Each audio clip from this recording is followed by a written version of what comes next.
In the spring of 1934, a family named Kravitz moved from a village in the Venetia region to a farmstead that had been abandoned for 3 years. The previous owners had left suddenly. Neighbors said they had simply gone one morning without explanation, leaving livestock, furniture, everything.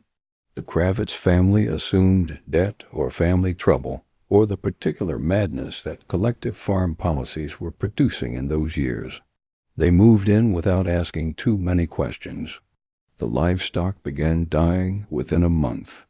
Not dramatically, no obvious illness, no injury. Simply found dead in the morning, one by one, in the order they had been acquired. First the oldest goat, then the younger one, then the 2 chickens. Then the horse, a healthy working horse, found lying in the yard at dawn with no mark on it and no explanation a veterinarian could provide. The family's youngest son, who was 7, refused to go into the yard after the second goat died. He would not explain why. When pressed, he said only he doesn't want us here. He is in the corner by the fence, and he looks at the animals, and then they die. His parents assumed childhood imagination. The village elder, when told, did not assume childhood imagination. He asked which corner. The boy pointed. The elder looked at that corner for a long time and said, "Did the previous family leave anything buried there?" They dug. 18 centimeters down they found a small bundle, cloth, rotted, containing objects the elder identified without touching them, and declined to describe to the family in detail. He said only someone placed this here deliberately. Someone who wanted this yard to belong to something specific and to reject everything else. The previous family found out what was here and left. You found out later. We need to do this carefully. The Dvorovyk, from the Slavic word dvor, meaning yard, meaning the space between the house and the world, was the spirit of the yard, not the house. The Domovyk governed the house, not the forest. The Leshy governed the forest. The yard was its own domain, its own threshold space, and it had its own guardian who was distinct from both and in many ways more difficult than either. Where the Domovyk was fundamentally benevolent, protective by nature, helpful when properly acknowledged, dangerous only when severely provoked, the Dvorovyk was understood to be more ambivalent from the start. He guarded the yard, yes. He could protect the livestock, yes, but his protection was conditional in a way the Domovyk's protection was not, and his displeasure was expressed more directly and more devastatingly. He had preferences, specific, documented, consistent preferences that crossed regional boundaries and centuries of accounts. He preferred certain animals over others, and the animals he did not prefer did not survive long in a yard where he was displeased. He preferred certain colors. He preferred certain behaviors from the humans who shared his space, and he expressed his preferences not through the subtle displacement of objects or the braiding of sleeping hair, but through the direct removal of what he did not want. The animals he disliked died. This is the central fact of the Dvorovyk tradition, and the fact that made him genuinely feared in a way the Domovyk rarely was. Not a metaphorical death, not a symbolic diminishment. Actual death, consistent, inexplicable to veterinary medicine, following the specific pattern of the Dvorovyk's documented dislikes. Animals acquired without his approval. Animals of colors he was known to reject. Animals that had been improperly introduced to the yard. What colors did he prefer? This varied by region, but the most consistent accounts from Ukraine described him as preferring animals that matched his own coloring, which was described, in the rare accounts where he was seen directly, as gray. Dark gray, the gray of old wood or stone or the sky before rain. He preferred gray horses, gray cats, gray dogs, animals of strongly contrasting colors. Pure white, pure black were at particular risk in yards where the Dvorovyk had not been properly introduced to them. He was seen less often than the Domovyk. He was more purely nocturnal, more firmly attached to the outer darkness of the yard rather than the inner warmth of the house. When seen, he was described as similar to the Domovyk in form, small, old, heavily bearded, but without the warmth, without the quality of potential benevolence that made the Domovyk feel like a difficult family member rather than a threat. The Dvorovyk in the accounts that described him directly was simply cold, not angry, not malevolent, cold in the way that the outdoor spaces are cold compared to the spaces inside. He lived in the corners of the yard, specifically the corners, the angles where fences met or where buildings met the fence line, the corner that the Kravets boy had pointed to. The corners were his territories within his territory, the places where his presence was most concentrated, where his influence was strongest. Animals that spent time near the corners without introduction, that wandered into his space without acknowledgment, were the first to show the signs of his displeasure. In ethnographic records from the Poltava region collected in the 1870s, there are accounts of 23 farms where unexplained livestock death had been attributed to the Dvorovyk. In 19 of the 23 cases, the deaths had followed one of 3 specific patterns. A new family had moved in without performing the introduction ritual.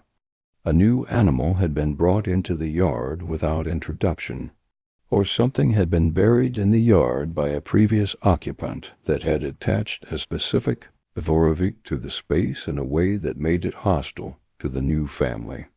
The third pattern, the buried object, the deliberately placed attachment, was considered the most serious and the most difficult to resolve.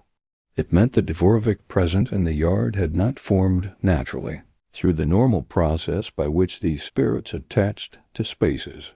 It had been placed there deliberately by someone with the knowledge to do it, and a placed Dvorovyk was more aggressive, more specifically hostile than a natural one, because it had been created with hostile intent built into its nature. In 1889, a farmer named Vasil Peryan in the Kharkiv region bought a property from a family he had quarreled with for years over a boundary dispute. The quarrel had been resolved in Vasil's favor through the courts. The previous owners had lost and been forced to sell. They left without speaking to him. They left without incident, apparently. 3 weeks after Vasil moved in, his prize bull died overnight for no reason the veterinarian could find. Then his best milking cow, then 2 of his 3 horses. Then his dog, a healthy young dog, found in the morning in the yard with its face turned toward the corner by the eastern fence, dead without mark or injury. Vasil was not a superstitious man. He had won his case in court through practical argument and documentary evidence. He did not believe in Dvorovyk. He believed in rational explanations. He dug in the corner by the eastern fence. He found a bundle similar to what the Kravets family would find 45 years later, cloth, objects, something buried with deliberate intent. He brought the village elder. The elder performed what needed to be performed, and the bundle was removed and dealt with according to methods he did not describe. Vasil's remaining horse survived. No more animals died. He never fully explained to anyone what had been found or what had been done with it. But for the rest of his time on that property, he maintained every practice the elder had told him to maintain. He introduced every new animal to the yard formally, standing in the yard with the animal, speaking to the corners, saying the animal's name and purpose, and asking for its acceptance. He left offerings at the corner posts of the fence on the first day of every month. He never allowed anyone to urinate in the yard. This detail appears consistently in the protective practices. The Dvorovyk's disgust at this particular disrespect was considered one of his most reliable triggers. The introduction ritual was the central practice of the Dvorovyk tradition, more important than any other protective measure, the foundation on which all other practices rested. When a new animal was brought to the property, you did not simply put it in the yard and assume it would be accepted. You led it to the center of the yard. You stood with it. You spoke. You said, "This animal is mine, and I am bringing it here with your knowledge. Its name is this. Its purpose is this. I ask that it be accepted in this yard as part of this household." You acknowledged the Dvorovyk's authority over the space. You did not demand acceptance, you requested it. The distinction mattered. Demanding implied that his authority was irrelevant. Requesting acknowledged it. He responded to acknowledgement the way the Domovyk responded to acknowledgement, with the withdrawal of hostility, which in his case meant the continued survival of what you had introduced. The same ritual applied to new family members, children born, spouses arriving, relatives coming to live permanently. The yard was his domain, and everyone who entered it as a permanent resident needed to be introduced. Not visitors, they were under different rules, protected by the temporary status of guests. But permanent residents, human and animal alike, required formal introduction to the spirit of the space they were entering. The Kravets family, once the buried bundle had been found and dealt with, performed the introduction that should have been performed when they first arrived. Standing in the yard in the autumn of 1934, with what remained of their livestock and with the elder speaking the words the family did not know, they introduced themselves to the yard. They named their children. They named their remaining animals. They asked to be accepted in this space. The 7-year-old boy stood in the yard for the first time since the second goat had died. He stood straight and did not look at the corner by the fence. After the elder finished speaking, he looked at his father and said, "He is still there, but he is not looking at the animals anymore. He is just watching." His father did not know what to say to this. The elder said, "That is how it should be. Watching is his nature. It is only when he looks with intent that things die." They lost no more animals that year. The horse they acquired in spring survived, introduced properly, named in the yard, accepted. They stayed on the property for 20 years and maintained the practices, the monthly offerings, the introductions, the respect for the corners. The boy grew up and left for the city, but came back to visit, and always when he arrived, stood in the yard for a moment before going into the house. His mother once asked him why he always did that. He said, "I am letting him know I am here." She said, "You still believe in that?" He thought about what he had seen at 7 in the corner by the fence and said, "I believe in being polite to things that can kill my animals." She laughed. He did not entirely laugh with her. The yard is not neutral space. This is what the Dvorovyk tradition insists on, across every regional variation, every century of accounts. The space between your house and the world, the yard, the garden, the fence line, the corner where fence meets fence, is governed. It has a resident. That resident has been there longer than your family has been there, and will be there after your family is gone, and has opinions about what happens in his space. You do not have to believe in him to be polite to him. Politeness costs nothing. Introduction costs nothing. Acknowledgement of the space you occupy, of the fact that you did not make it and do not fully own it, of the possibility that something was here before you, costs nothing and may, in the accounting that the old tradition kept very carefully, save everything. Introduce your animals when you bring them home. Acknowledge the corners of your yard. Leave something at the fence post on the 1st of the month, bread, salt, a small thing, whatever you have, not because you are certain he is there, but because the tradition that developed these practices over centuries of careful observation knew something about what happened in yards where the acknowledgement was missing.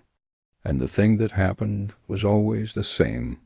And it always started with an animal found dead in the morning with its face turned toward the corner by the fence. Introduce yourself to the space you occupy. It was occupied before you arrived. It will be occupied after you leave. The least you can do is say hello.